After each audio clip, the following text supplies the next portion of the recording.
Doesn't get much more low rent than this.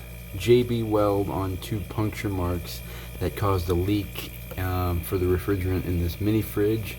Likely somebody trying to defrost with a knife.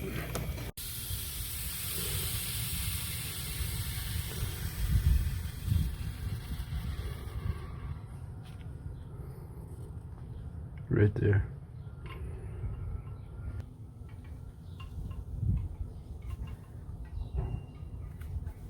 Punctured.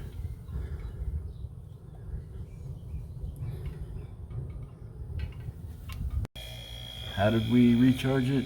Bam. Upside down view of a piercing valve. It is cold. I mean, like, probably colder than the big fridge.